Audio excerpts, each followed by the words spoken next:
ভিডিওতে আমরা করব ক্লাস 8-এরই ম্যাথের কোষে দেখি 4.1-এর 1 আর 2 দাগেরটা তো করিয়ে দিয়েছিলাম, তো 3 আর 4টা বাকি আছে, সেটাই করিয়ে দেবো আজকে। ভালো করে বুঝে নাও। সরল করতে বলেছে, এখানে একটা দিয়ে দিয়েছে, তো দেখো সরল যেভাবে করো সেভাবে করবে। এখানে আমি সূত্রের সাহায্যে করেছি x + y x² - xy + y² আর plus x - y x² + xy + y²। তাহলে এটা হচ্ছে মানে x³ প্লাস y³ আর প্লাস x³ - y³। যে সূত্রটাকে লিখে নিয়েছি, তাহলে কেটে আছে y তো 2x⁵, হ্যাঁ, এটা 2x⁵, তো নির্ণেয় সরলফল হচ্ছে 2x⁵। এখানে আশা করছি বোঝা গেল। এখানে হচ্ছে a + b, আর এখানে হচ্ছে এইভাবে আমি সূত্রের সাহায্যে সূত্রটাকে লিখে নিয়েছি। সূত্রের সাহায্যে করলে দেখবে সহজ হবে, বা তুমি যদি এইভাবে করতে চাও কি এক্সের সঙ্গে এটাকে গুণ করে x⁵, তাহলে কিন্তু এইভাবেও হবে। বাট আসলে ম্যাথটা এইটুকুতে হয়ে গেল আমাদের, কিন্তু ওইটা ক্ষেত্রে হচ্ছে ম্যাথটা একটু বড় হয়ে যাবে, তো সেই জন্যই আমি একটু ছোট করে করানোর চেষ্টা করেছি, কিন্তু এভাবে করলেও কিন্তু একদম সঠিক হবে। দুয়েরটা দেখো, দুয়েরটা এটা দিয়েছে, দুয়েরটায় ওই সেম, দুয়েরটায় হচ্ছে সূত্রের সাহায্যে করা যাবে না, তো এই জন্যই আমরা এভাবে করেছি।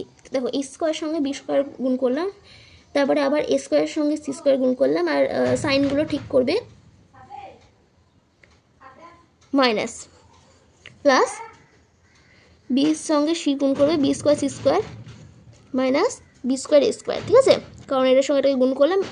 তারপরে হচ্ছে প্লাস দিলাম, কারণ মাঝে প্লাস আছে, তারপরে সির সঙ্গে এই গুণ করলাম, তারপর মাইনাস দিলাম, প্লাস মাইনাস মাইনাস, তারপরে সি এর সঙ্গে বিকে গুণ করলাম। তাহলে দেখো a² b² প্লাস আছে, আর এখানে মাইনাস আছে, কেটে যাচ্ছে, তাহলে এইভাবে সাইনটাকে দেখে কেটে ফাইনাল অ্যান্সার আমাদের 0 দাঁড়িয়েছে।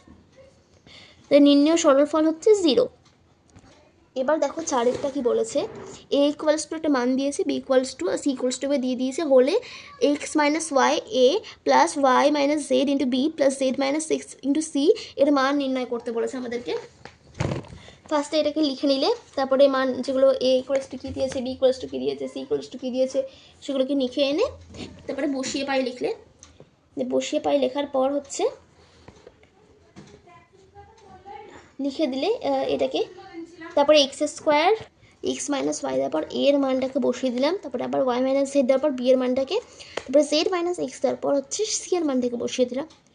তাহলে হচ্ছে দেখো ওই যেমন ফার্স্টেরটা দেখলে যেমন আমি করিয়েছিলাম, মানে সূত্রের সাহায্যে, তো এটাকে ওই সেম সূত্রের সাহায্যে আমি করে নিয়েছি এভাবে x³ - y³ plus y³ - z³ এভাবে করে নিয়েছি। তাহলে হচ্ছে ফাইনাল আনসার আমাদের 0 দাঁড়িয়েছে। দুয়েরটাও একটা এরকম দিয়েছে আমাদেরকে, তো এটাকে টুকে নিলাম ফার্স্টে, টুকার পর হচ্ছে a = এত, b = এত, c = এত, বসিয়ে পাই লিখবে। অতএব দিয়ে এটাকে লিখে নেবে, যে এটাকে লিখলে ফার্স্টে দেখো, এটাকে লেখার পর হচ্ছে আমাদেরকে যে মানটা বলা হয়েছে সেই মানটাকে লিখে নেবে হয়েছে। তারপরে হচ্ছে এটার সঙ্গে এটাকে গুণ করবে, তারপরে আবার এটার সঙ্গে এটাকে গুণ করবে, এভাবে আমি করেছি। ফার্স্টে lx সঙ্গে m গুণ করেছি, তাহলে mlx করলাম আমি।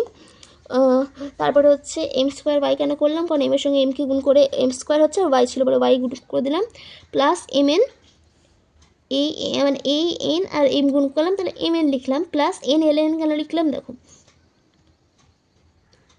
প্লাস হচ্ছে আমরা লিখলাম হচ্ছে nln। দেখো এইভাবে করেছি ঠিক আমি, মানে এইভাবে আমি সাজিয়ে সাজিয়ে করে নিয়েছি এটাকে। তারপরে দেখবি যেটাকে দুটো আছে সেটাকে আমি 2mlx, তারপরে এইভাবে আমি করেছি। তারপরে হচ্ছে কমন নিয়ে নিয়েছি 2s, তারপরে ml plus nl plus mn, এভাবে প্রত্যেকটা কমন নেম ঠিক এইভাবে অঙ্কগুলো করেছি। তো আশা করছি আজকের ভিডিওটা তোমাদের ভালো লাগলো। নেক্সট দিন তোমাদেরকে 4.2 দাগের অঙ্কটা করিয়ে দেবো।